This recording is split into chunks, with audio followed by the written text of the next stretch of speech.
நெருப்பில் பட்டு கை கால் உடம்பு அந்த மாதிரி எங்கேயாவது எரிஞ்சிருச்சு அப்படின்னா அதுக்காக ரொம்ப யூஸ்ஃபுல்லாக இருக்கிற ஒரு தைலம் அதுதான் இன்றைக்கி நான் உங்களுக்கு கூட ஷேர் பண்ண போகிறது தேக்கெண்ணெய். இது ரெடி பண்ணுறதுக்காக தேக்கு மரம் இருக்குது இல்லைங்களா, தேக்கு மரத்தோட இந்த மாதிரி குறுநிலான்னு மலையாளத்தில் சொல்லும், முத்தாத்தலை இருக்கும் அந்த ப்ரௌன் கலரில் இருக்கிறது, அது நமக்கு கொஞ்சம் தேவைப்படுது. இலை எடுக்கும்போது பெரிய மரத்துக்கு சைடில் இதே மாதிரி வளர்ந்து வர்ற இந்த இலை எடுத்துக்கோங்க. சின்னதாக வளர்ந்து வர்ற தேக்கு மரத்துக்கு மேலே போய் ஃபுல்லாக கிள்ளி விடக்கூடாது. அந்த மாதிரி செஞ்சிருச்சு அப்படின்னா தேக்கு மரம் நீளமாக மேலே போகாமல் 2 மரமாக 2 சைட்லும் போயிடும். அந்த மரம் அந்த வுட்டு நமக்கு தேவைப்படாமல் போயிடும்.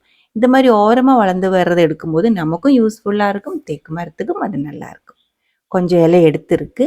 250 ml எண்ணெயில் தான் செய்கிறது. அதுக்கு ஒரு 10 to 12 இலை, சின்ன இலை இதே மாதிரி தேவைப்படும். ஒரு டைம் தண்ணியில் நல்லா கழுகி எடுத்து தூசி பூச்சி ஏதாவது இருந்தால் போகட்டும். அதுக்கப்புறம் ஒரு ட்ரையாக இருக்கிற துணியில் ஒரு டைம் தொடச்சி எடுத்துருக்கு. இதுக்காக சுத்தமாக இருக்கிற தேங்காய் எண்ணெய் தான் எடுத்துருக்கு. 250 ml தேங்காய் எண்ணெய்க்குள்ளே இந்த இலையை எல்லாமே கிள்ளி போட்டிருக்கு. அதுக்கப்புறம் தீ ஆன் பண்ணி மீடியம் லோ ஃப்ளேமில் கொதிக்க விட்டு நல்லா இது ஃப்ரை ஆகணும். இந்த எண்ணெய் நல்லா ஃப்ரை ஆகி ட்ரை ஆகி வரணும். அது வரைக்கும் நம்ம மீடியம் லோ ஃப்ளேமில் கொதிக்க விட்டுக்கோங்க. சீக்கிரம் தீ ரொம்ப அதிகமாக வச்சு இது பாயில் பண்ணக்கூடாது. ரொம்ப மெதுவாக தான் இந்த இலை ஃப்ரை ஆகி அந்த சத்தை ஃபுல்லாக இந்த எண்ணெய் கூட சேரணும். இப்போ அந்த நுரை ஃபுல்லாக அமங்கி இருக்குது, இலை நல்லா ட்ரையாக இருக்குது. தீ ஆஃப் பண்ணிடலாம். நல்லா ஆறினதுக்கு அப்புறம் நம்ம இது பாட்டிலுக்குள்ளே ஊற்றி எடுத்து வச்சுக்கலாம்.